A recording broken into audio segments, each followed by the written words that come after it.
tema de formación en los oasis, proyecto Ser Familia, la nomofobia. Para la exposición de este tema nos hemos servido de varias fuentes. Una se ha basado en la charla de Gianfranco Amato, italiano, abogado, que ha venido a España a impartir estas charlas. Y también nos hemos basado en distintas investigaciones de algunos miembros de Ser Familia, a los que también les queremos agradecer, como es Mila, Julie, Elena, y además en investigaciones propias del proyecto. Este tema lo hemos venido abordando desde hace casi una década y vamos a aprovechar esta conferencia dada en España para retomar nuevamente los peligros de la nomofobia. Para hacerlo mucho más comprensible y utilizable, que es el propósito fundamental de este temario, que podamos servirnos de él desde el punto de vista práctico, vamos a ir enumerando por puntos. Punto número 1. Origen de la palabra nomofobia. Viene del término fobia, que significa miedo, terror, y que también hunde sus raíces con el significado de obsesión. Y a su vez se forma con la frase o expresión nomo, que lo que realmente quiere decir es no phone. Es decir, es una contractura que significaría no móvil, no dispositivo. De ahí nomofobia. Una fobia, un miedo, una desesperación de solo pensar estar sin los dispositivos electrónicos. Una ansiedad provocada por el hecho de poder prescindir de ellos. O en efecto, estar de manera física prescindiendo de ellos por un tiempo. Número 2. En vista de que este temario quiere exponer los peligros más alarmantes y acuciantes sobre la nomofobia, y en vista de que puede provocar una reacción también nerviosa, preocupante, sobre los estragos que ya está causando en nuestras familias, en nuestros hijos, en nuestros nietos, en nuestros sobrinos, en nuestras amistades e incluso en nosotros mismos, vamos a darle un matiz poético, artístico y científico a este temario, para lo cual vamos a empezar quizás con lo que pudiera ser la solución. Para ello vamos a empezar hablando de Hernán Contractus, un monje del siglo XII de origen alemán que fue ordenado en la orden religiosa benedictina y abandonado en este monasterio desde muy pequeño por haber nacido tetrapléjico. ¿Por qué queremos comenzar con él como solución, como expresión de la solución al problema? Porque él, teniendo todo en contra, teniendo supuestamente todas las funciones a nivel cerebral afectadas, no solamente a nivel físico, sino también a nivel supuestamente neuronal, resultó tener, en cambio, unas grandes condiciones a nivel astronómico, compuso tratados astronómicos que todavía son vigentes, y a nivel artístico, poético, compuso varios himnos, entre ellos el himno Salve Regina, que estaremos seguramente escuchando un fragmento, si no todo, en una parte de este temario. De tal modo que presentamos a Hernán Contractus a modo de un testimonial que pueda arrojar un poco de luz a las dificultades que a continuación vamos a exponer, ya que, como dijimos, destacó en áreas contra todo pronóstico y aún más todavía en un aspecto fundamental en la vida de una persona, como es destacarse en el aspecto moral y ético. Tan es así que fueron sus compañeros benedictinos quienes le sugirieron la idea de escribir sobre sus investigaciones y descubrimientos a nivel astronómico y de redactar sus composiciones poéticas, como la que acabamos de decir, Salve Regina. Leemos del latín una de las biografías escritas por uno de sus hermanos monjes, que dice textualmente que a pesar de su sufrimiento, producto de la tetraplegia, siempre tenía un corazón bondadoso, atento a las necesidades de los demás. Y es así, con la letra, además de la vida de Hernán Contractus, con la letra del Salve Regina, que vamos a buscar una solución a este gran problema que vamos a presentar. Y como dice la misma Salve, a ti llamamos los desterrados hijos de Eva, gimiendo y llorando en este valle de lágrimas. Su biografía indica que Hernán también se refería a los grandes dolores que lo hacían padecer, gemir y llorar en este mundo al que había venido en esta situación tan difícil físicamente, pero que a pesar de todo pudo superar con amor y con el ejercicio de la virtud. Y volviendo al texto del Salve Regina, poder decir, ea pues, Señora, abogada nuestra, vuelve a nosotros esos tus ojos misericordiosos y después de este destierro, muéstranos a Jesús. Entonces, que la Virgen María sea nuestra abogada, en efecto, como bien lo escribió Hernán Contractus, y que nos pueda ayudar, nos pueda orientar, nos pueda iluminar con este testimonio, con la gracia de Dios, para poder buscar, lo más importante, soluciones inmediatas a este gran inconveniente que vamos a presentar a continuación. Número 3. El escritor inglés Aldous Huxley, de los años 60, escritor de varios libros, entre ellos de la distopía Un Mundo Feliz, presenta lo que sería un artilugio o artefacto futuro que se convertiría en la destrucción de la propia raza humana. Una especie de arma supuestamente inofensiva que serviría para acometer este fin. Esta arma constituiría lo que hoy son los dispositivos electrónicos. Esta idea no solamente está en su libro Un Mundo Feliz, sino que la vuelve a confirmar en su última charla antes de morir. Él fallece en 1963, en donde vuelve a repetir que el ser humano creará una especie de arma o bomba atómica, que en este caso no es tan grande, sino es pequeña y que serviría para tal propósito. Evidencia número 4. Los creadores de estos mismos artilugios. Cuando investigamos la vida de estos fundadores o cofundadores de esta era tecnológica, descubrimos o bien que han sufrido todos los embates de esta tecnología o que sin sufrirla, sin haberla sufrido, la han erradicado de sus hogares, de tal manera que sus hijos no hacen ningún uso de ellas, aún teniendo en las arcas económicas de sus cuentas cantidades millonarias. ¿Qué nos quiere decir esto? Si los mismos fundadores de esta tecnología evitan usarla, pues por lo tanto, de algo peligroso se están librando, pero que sin embargo sí ofrecen a la población mundial, sin importar sus consecuencias.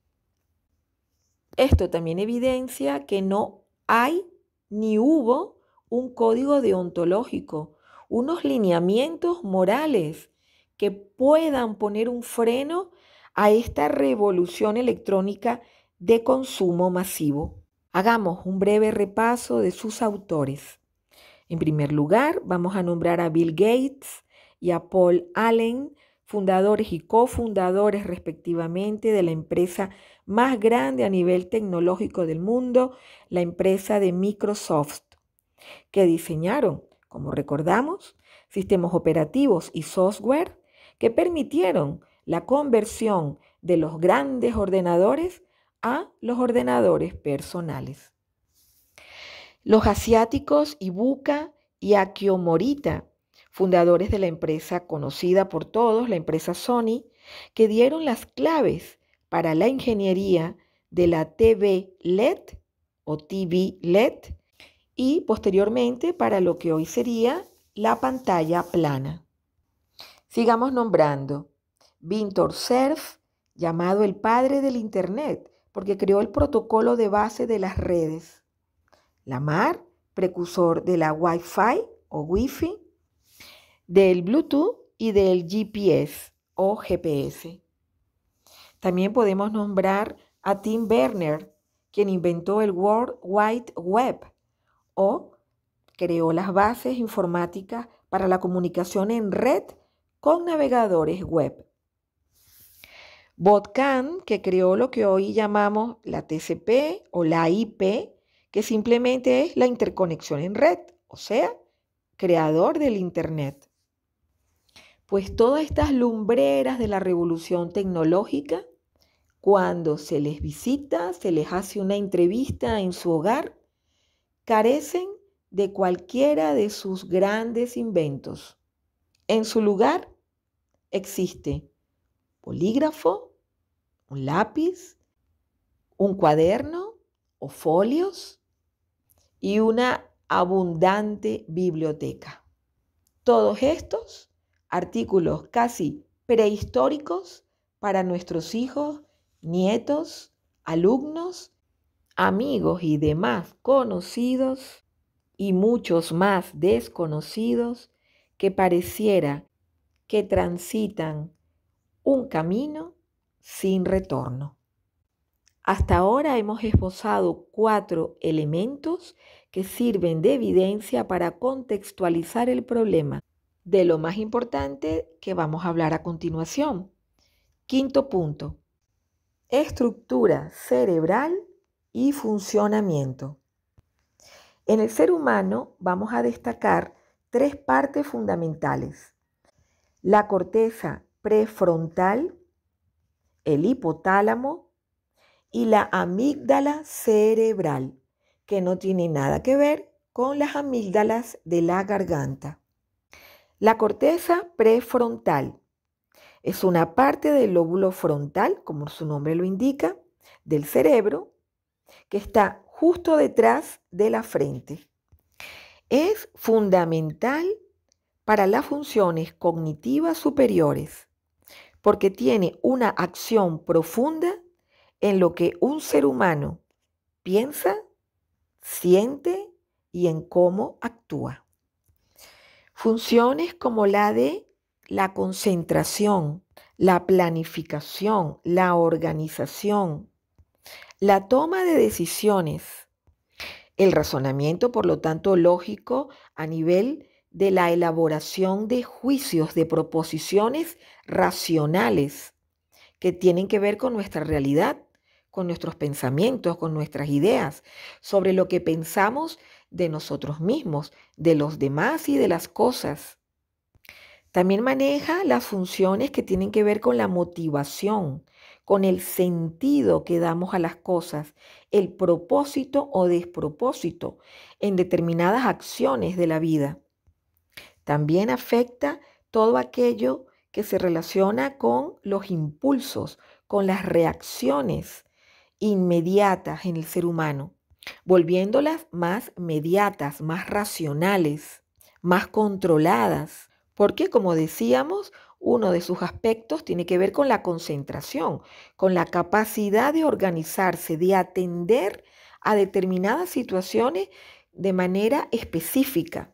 Pues algo tan elemental como atender a una clase con atención, escuchar a alguien en silencio sin interrumpirlo, recibir un insulto o una mala palabra o una crítica destructiva sin una reacción exagerada al respecto. Lo que diríamos con el argot antiguo a nivel educativo nos prepara para ese saber estar, ese saber ser y ese saber hacer, tan importante en la vida diaria. Gestiona las funciones del recuerdo, la memoria en el trabajo, en los oficios, en las tareas diarias. También tiene que ver y regula todas aquellas funciones que tienen relación con la responsabilidad, con el acatamiento y aceptación de normas. Como ya dijimos, el control de los impulsos. Nos ayuda en las acciones prudentes de nuestra vida y nos ayuda a evitar acciones imprudentes o ilógicas. Incide de manera directa en la capacidad para predecir problemas y evitarlos. Por ejemplo, predecir un peligro y huir. Al tener una acción directa en la función de la memoria, también actúa en la información retenida en la mente. Logra que esta información se mantenga en el tiempo, en distintos periodos, lo cual influye en nuestros sentimientos, en nuestros afectos, en el desarrollo de las ideas, de los razonamientos y también fundamentalmente en el lenguaje, en la comunicación con los demás, en la capacidad de diálogo. En líneas generales, nos permite moderarnos, nos permite establecer límites a nosotros mismos, dominarnos, controlarnos, dirigirnos, hacernos autónomos en la vida, obviamente con un apoyo educativo que permita desarrollar lo que orgánicamente, lo que ya por naturaleza, por capacidad, poseemos. Es decir, los hábitos de virtud se pueden desarrollar gracias a que hay un sistema adecuado que los permite, que los recibe, que los perfecciona. Si no hubiera este soporte en la naturaleza, sería imposible practicar los hábitos virtuosos, por ejemplo. O algo tan elemental como las virtudes cardinales, la prudencia, la justicia, la templanza. En líneas generales, la corteza prefrontal nos permite desarrollar una vida plenamente humana, una vida sensata, racional, equilibrada. Esto para muchos de nosotros sería la prueba de la existencia de Dios, porque estamos hechos de una manera tan perfecta para de tal manera poder desarrollar un comportamiento que nos hace plenamente humanos, plenamente buenos, plenamente hijos de Dios. Continuemos. El hipotálamo es una parte del cerebro que, aunque se vea pequeño, tiene una función fundamental. Está situado debajo del tálamo y encima de la hipófisis. Es algo así como el centro de mando de todo el organismo. Hace las grandes regulaciones del cuerpo. Por ejemplo, cuando tenemos calor, nos enfría. Cuando tenemos frío, nos calienta. Controla la sensación de saciedad para que podamos comer o no. La sensación de sed para que podamos beber o no. Y lo que tiene que ver con nuestro temario, controla el sistema endocrino, que libera o inhibe hormonas tan importantes como la hormona del crecimiento, la hormona metabólica y la hormona de la reproducción sexual. Todas estas hormonas tienen que ver con el temario directamente. El hipotálamo regula todo lo que tiene que ver con las emociones, con el deseo sexual, etc. Y finalmente, la tercera parte importante para nuestro temario es la amígdala cerebral. Es una pieza clave dentro del sistema límbico. El sistema límbico es esta red estructural cerebral que organiza y tiene que ver con todas las anteriores funciones que hemos enumerado. Tiene que ver con distintas partes como el tálamo, el hipotálamo, la hipófisis, la corteza prefrontal, etc. Todo esto es el sistema límbico, pues la amígdala regula muchas de estas funciones que tienen que ver con todas aquellas capacidades que involucra el proceso emocional, el proceso motivacional, la formación de los recuerdos, también de los recuerdos emocionales, que también tiene todo ser humano. Cuando tú tienes una emoción, pues recuerdas que la viviste hace tantos años. Un olor te recuerda una emoción o una emoción vivida te evoca un olor. En fin, involucra todos estos aspectos relacionados. Regula la ansiedad, el miedo, la ira. Permite evaluar de manera equilibrada las amenazas como reales o irreales, así como evaluar sus grados de intensidad. Por lo tanto, la amígdala evita las fobias, evita entrar en pánico, evita las obsesiones, porque ella existe para regular de manera equilibrada todo el sistema emocional.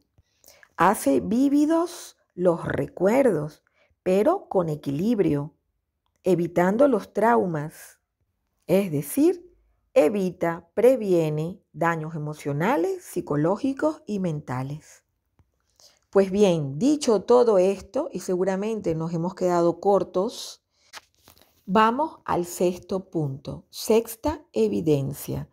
Daños irreversibles a estas tres partes fundamentales del cerebro causado por los dispositivos electrónicos. Pero es necesario enumerar cuáles son estos dispositivos. En antaño, a finales de los 90, principios del año 2000, comenzó a desarrollarse una tecnología llamada de segunda generación. Eran todos los dispositivos de Motorola, Sony Ericsson, Siemens, Nokia. Y antes de ello había una tecnología que se podía llamar de primera generación que solo permitía las típicas llamadas telefónicas. A partir de la tercera generación, lo que se conoce como 3G o 3G, es cuando ya el teléfono deja de ser simplemente un teléfono, se convierte en un dispositivo que comienza a tener internet. Y ya hoy en día estamos hablando de dispositivos móviles que ya no son 3G, sino 4G, 5G, etc. Con una tecnología avanzada de smartphone. También está todo lo que tiene que ver con los ordenadores. Estamos hablando de estos dispositivos, los iPads o las tablets.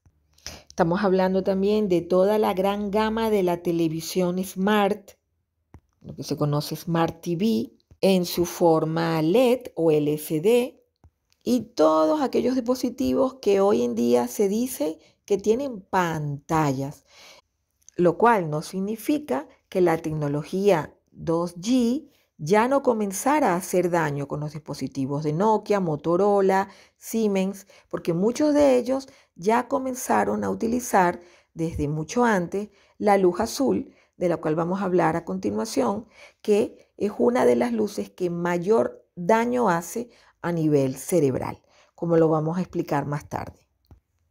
Bien, pues ya sabido cuáles son los dispositivos de los que estamos hablando, vamos a explicar cómo funciona el daño a nivel cerebral. Tenemos que recordar que estos dispositivos son todos artefactos. ¿Qué significa esto? No son naturales. Están hechos con la inteligencia humana que ha realizado un producto artificial. Esto lo tenemos que tener de base para esta explicación, para poder entender los daños de manera profunda. La médica psiquiatra Marian Rojas dice que cada vez que cogemos cualquiera de estos dispositivos y lo miramos, se produce exactamente lo que ocurre con un chupito de droga. ¿Qué hay? Hay una activación de movimiento a nivel sensitivo, a nivel sensorial. Hay un movimiento. 2, hay una luz, que en este caso es luz azul, que como ya dije lo vamos a explicar sus consecuencias graves a nivel cerebral. Y 3, hay sonido. Este chupito o esta dosis continua a nivel cerebral ocasiona lo que haría cualquier droga, por ejemplo, la cocaína. O otra droga peor todavía el fentanilo. Incluso, ¿por qué decimos fentanilo? Porque la naloxona, que es como una antidroga que se usa para revertir su efecto, ni siquiera logra con el fentanilo su acción. No se logra revertir, lo que ocasiona que la persona muera de manera inmediata con tan solo 1 o 2 gramos de la misma. ¿Y cuál es la causa? ¿Cuál es el porqué de utilizar esta metáfora de drogas, cocaína, fentanilo? ¿Es que es una exageración o no? He ahí la pregunta. ¿Queremos saber la verdad o no? Vamos a responder. Evidencia séptima.